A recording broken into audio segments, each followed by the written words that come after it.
Connor Sturgeon. This past Monday morning entered Old National Bank in downtown Louisville with a rifle and opened fire on employees and innocent bystanders. Connor killed 5 people and injured 8 others. He was then shot and killed by law enforcement in a standoff. Connor also live streamed his mass shooting on Instagram. And although Connor committed mass murder, the headlines reported him with phrasings such as star high school athlete, popular sportsman, popular students.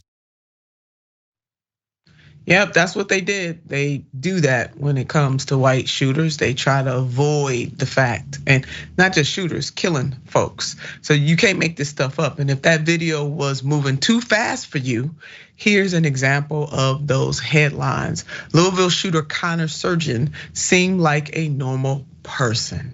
Ain't that something? Louisville shooter Connor Sturgeon was star athlete, but suffered multiple concussions. And this Daily Beast. Breaking, 23-year-old Connor Sturgeon was a former varsity hoop star and finance grad-turned-banker who had reportedly been fired from his job in recent days. One former friend described him as a popular kid in high school. And there you have it. The whitewashing of Connor Sturgeon. Bishop Talbot Swan pointed this out on Twitter in such a very powerful way, just how asinine this kind of media coverage is and the blatant racist double standards that come with it. Let's take a look at the bishop's tweet. The media shapes racialized perceptions of crime by humanizing white murderers and demonizing black victims. Trayvon Martin was murdered. They wanted you to know he had marijuana in his system. Connor Sturgeon murdered 5 people. They wanted you to know he was a star athlete. And believe your lying eyes, because they not lying, but just in case, let me read these 2 headlines for you that appeared in the New York Post.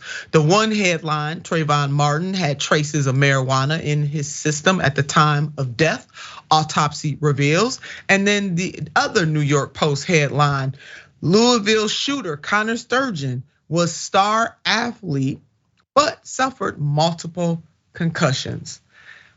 I mean, Mayor, we can't make this stuff up. This is real. This happens time and time again, over and over again. I mean, thank God in some ways technology allows us to get this message out quicker and in a deeper way. But this has been going on for decades, for centuries, actually. Yeah, centuries is a great way to put it, because we have to acknowledge that. I mean, it's not just this shooter, it's Kyle Rittenhouse who walked past police officers after he murdered people with the gun, the long rifle that he used, the assault weapon that he used to murder people. Even though he wasn't from the community, he came there just to kill people. And if people don't believe me, why would you bring so many bullets? Why would you bring a magazine that could have so much capacity if it wasn't your mission? So I think when we sit and look in this space, we are reminded that America has a real high tolerance for the death of black people, armed or unarmed, because it is disgusting how they covered Trayvon Martin, George Floyd, and so many others when we talk about the death of black people and how we cover it in the media, and let white people slide in how the world chooses. We can see it even how they prosecuted Donald Trump. There'll be no pictures, there'll be no recording, there'll be no live recordings of Donald Trump's mugshot, him being arrested or arraigned. And yet and still, when black people are arrested or arraigned, everything they've ever done or might have done, juvenile or not, is put on the TV to be accused and also taint the jury pool.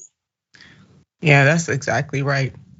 No perp walk for the former president at all. I'm saying this must be a new standard. So people should demand this standard moving forward. Yeah, really. Do you think, I mean, I just don't think America really gets it. And we're seeing that with the way that our justice system, so-called justice system, treats black people. So yeah, you're absolutely right. I think America as an institution, as a system, and also the white majority does not get it. And they don't get it by design.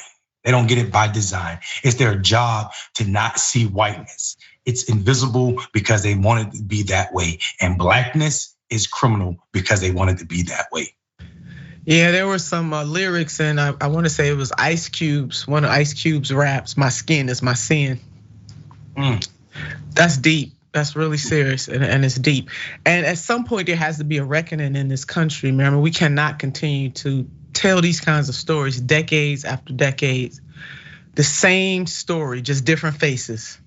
But if the narrative remains the same in this country, we have a legal system that is working exactly how it was designed, and it was designed to not see or to dehumanize Black people. And it doesn't matter what century we're in, it still remains the fact in the 21st century. We know it was so in the 20th century, in the 19th century, 18th century, and it still remains that way today.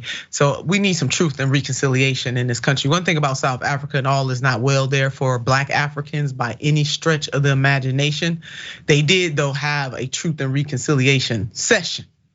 Now they need to make that more real. Well, we haven't even done that in the United States. People deny that these things are happening because they don't want to face the truth. They can't handle the truth. I remember in A Few Good Men, that line, where the general, he said, the truth, you can't handle the truth. And that is the moment that we continuously find ourselves in this country. Listen, this is wrong. I mean, so when you're murdered, you're still considered some type, suspect. They did the same thing to Michael Brown. The same thing. And it's one thing to bring somebody to justice and let them have their day in court. It's another thing to say that it's okay for police officers to be judge, jury, and executioner. That is not okay. And we know that there are some circumstances. Those circumstances should be rare. By and large, the job of police officers, people on the ground, is to bring that person in and let the courts decide what needs to take place. We also know in the court, the legal system itself, we talk a lot, Mary, just your thoughts about this. We talk a lot as a country, we're always on law enforcement, and we should be, because that's the first interface. But in my judgment and the judgment of many experts that I've talked to, the whole system from the courthouse to the streets needs not reform, as Dr. Ronnie Dunn said when he was interviewed last week, but it needs transformation. Yeah, I mean, if we're trying to reform a system that's already broken at its roots, then it's never going to be able to be fixed. We definitely need transformation. Also, it pays for us to pay attention to what is said and not said, right? Not said being an emphasis needed to be put on that. Because when we say that this shooter in Louisville was a star athlete, we're saying with multiple concussions, we're saying the concussions might have a role in this. When we're saying Trayvon, right, was killed or murdered, not even killed, just murdered, because he had traces of drugs in his system, marijuana in his system. We're saying that marijuana might have a role in him being murdered. And people think that is small. It is not small. We're shaping the narrative in which we talk about the murdering of a Black soul, while we are also shaping how we see this white man who murdered many souls. And that those shapings are not circles and squares, but innocent and guilt. Yeah, Mayor, we are. I mean, and it's subliminal, right? It's subliminal. And so before you know it, you're starting to, Trayvon Martin had marijuana, maybe he did deserve to die. Or this guy Sturgeon, he had concussion, so that triggered him to kill. We should feel sorry for him. Like it's stoking you to feel empathy for one and not the other. And that's the problem here. If they were always gonna highlight the best side of everybody that was in the criminal justice system, then have at it. But that is not the case when it comes to describing a Black person, whether they're the victim or the alleged, assailant. They do not paint this flowery picture for Black America and other people of color. And you're right, we do need to pay attention to this and call it out. Just absolutely call it out. We just gotta not continue to accept that we're gonna continue to be vilified no matter what side we're on. They get the right to vilify our people. So yeah, we're gonna keep pushing on that.